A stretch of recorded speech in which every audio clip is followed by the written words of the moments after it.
Greetings, class. For this installment, we're going to go over the question, how do institutions cause violence or promote peace? And so the prop for today is appropriate because it's a chilly Super Bowl Sunday. I've been outside a bit today and I'm still not warm.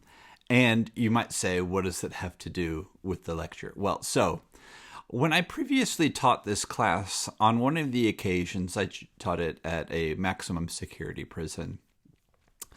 And one of the details that the students regularly expressed was that the temperature was used as a way of, depending on, I guess, your angle, of being punitive as, punishment for bad behavior, or revenge if a guard or other individual wanted to punish someone, known or not known. And so the way I'll go into kind of the story isn't so much that I want to take the side.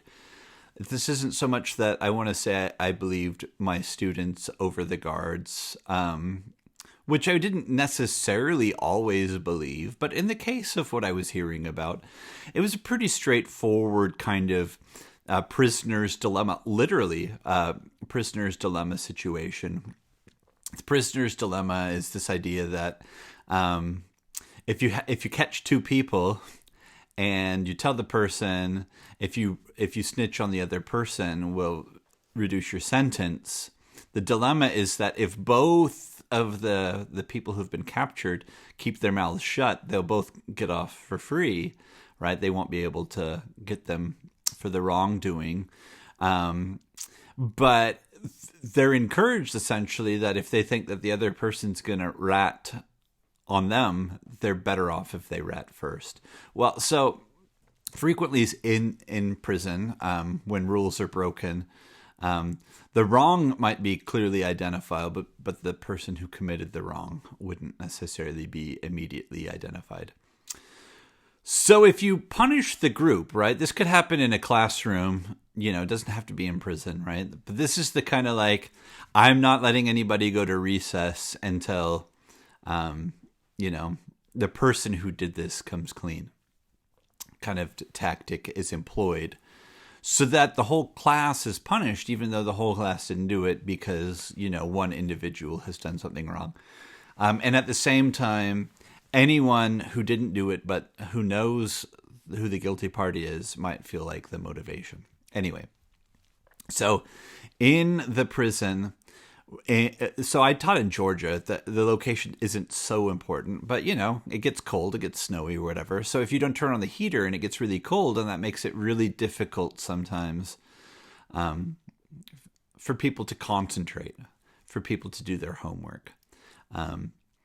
And so it wasn't so much that my students made excuses, because actually they never made excuses. Literally, it's the only time I've ever had a whole class that everybody always did all of their homework.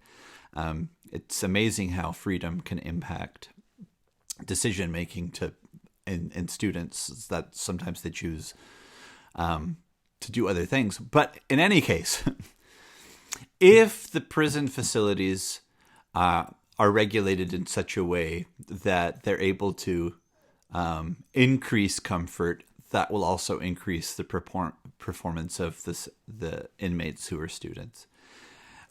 Conversely, if they're able to regulate the facilities such that they're able to inhibit the performance and productivity of students, by either making it too hot during the summer or too cold during the winter, you could see where, again, the implementation of the policy can have a direct, quantifiable kind of demonstration.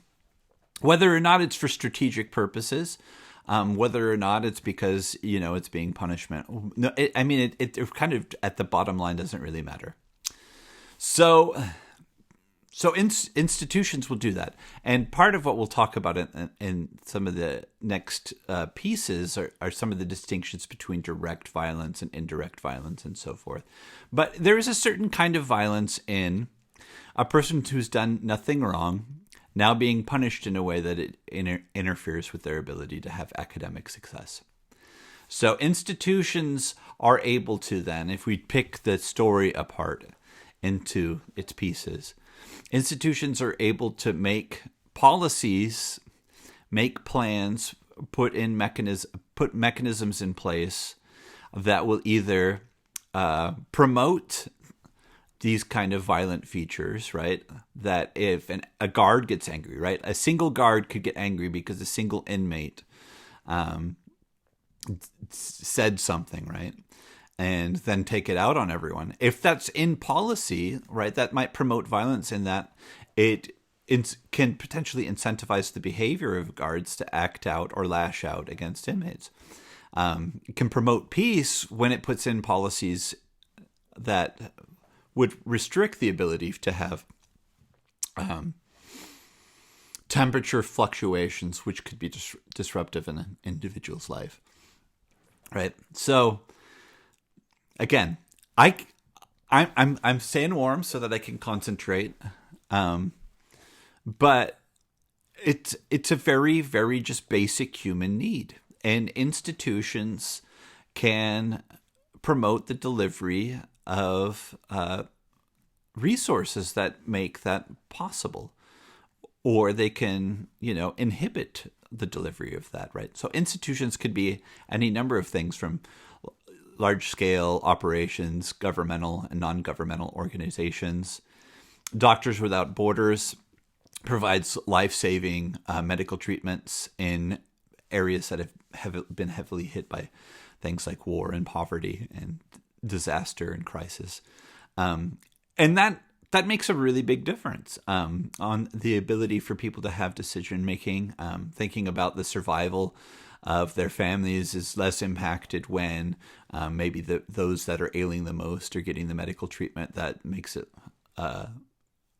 gives the appearance that survival's possible. If you're worried about one kid that's dying, it distracts you from the other 4 who are maybe being malnourished. So how do you prioritize? How do you allocate your resources in times where there's resource scarcity? Again, Doctors Without Borders has a commitment to going to any place where there's need and provide care. That's a policy basis. The Red Cross, on the other hand, provides life-saving services, but they will not go against governments in providing those services. So the difference between the two organizations is that the one will do whatever it takes to get the need to the people who need it. But the other is more likely to have governments that are friendly with it because they know that they will live up to the state's mandate. My answer is it's not that one's better than the other. I'm glad we have both. But again, what's the promotion of peace here? Well, peace on the ground level means providing people with the life-saving care. Peace on the national level means valuing state sovereignty, keeping doors open, keeping channels of communication open. And Red Cross gets to go to places in many capacities based upon their track record of living up to the sovereign mandates of the places that they're working in. And there's a lot of different reasons why that would happen, right? Like in Myanmar, where we've recently been witnessing a coup, and hopefully there's a mechanism that starts protecting the civil rights and liberties of the citizens there. They have refused foreign aid in many cases. I remember trying to volunteer there, but there was a time when there had been serious flooding and strong winds, and they were keeping people out because they didn't want foreigners to come in and start reporting on the genocide that was taking against the Rohingya people, right? So people are basically dying, and they're refusing help because they don't want to expose their human rights violations. Again, it gets to be complicated, it gets to be nuanced, but violences are perpetrated by structures when those structures or those institutions deny or interrupt the ability of people to meet their interests and needs, their human needs in particular. That could be policy, that could be procedure, that could be, the bureaucracy, right? We have many social services in this country that people don't get because they don't know how to complete the paperwork, or they're not able to get it done, right? We're experiencing, the months, almost a year into a global pandemic, where people are unemployed, but if they need help receiving those unemployment benefits and then they call the phone numbers, they may not ever actually get through to someone. So the money might be there, but if people don't have access to those resources, and that the structures and the institutions are preventing people from being able to access them, right? Like an unemployed person might be able to send an email, but that only works for those who are unemployed but have the ability to connect to the internet, right? Somebody who's been unemployed for a longer period of time may not have a computer, may not have internet access, right? All of those challenges and impediments surface as violence, not just the direct violence of somebody punching you in the face or shooting you, but if somebody's behaviors prevent you from being able to get food to eat, that's a kind of violence as well. And then at the same time, institutions can do things to promote peace as well, right? Things that increase the potential for effective and functional dialogue, letting transparency be part of the discourse. If you are afraid to talk about the things that are happening to you that are causing disruption in your life, right? Like many of the inmates did learn that if you complained about what was happening, it would only make the problem worse. Again, that's not the promotion of peace. And many people would say, well, that's great. We don't want a prison to be a day spa or a vacation. We want it to be a punishment. Again, like I would come back to critics, and I'll be honest that there was significant criticism when I was teaching the peace studies. The success of the program led it to being kind of broadcast on the news. And as soon as people started finding out about the success of the program, they weren't hearing the same thing as me. They were hearing that these criminals are being given a free education. Anyway, I would come back at those kind of criticisms and say, well, the penitentiary was based upon the practice of penitence, which was supposed to be prayer and meditation to restore a person's relationship with God, and that people only commit wrong when they've lost their way with God. Now, that's a little bit more religious and pedantic than I normally am, but the roots of the system are that people are supposed to restore the relationships. In that case, penitence is with God, but that the experience of the punishment should actually be able to make people whole with their communities again. Do your time and then come out, and be accepted back into your communities again.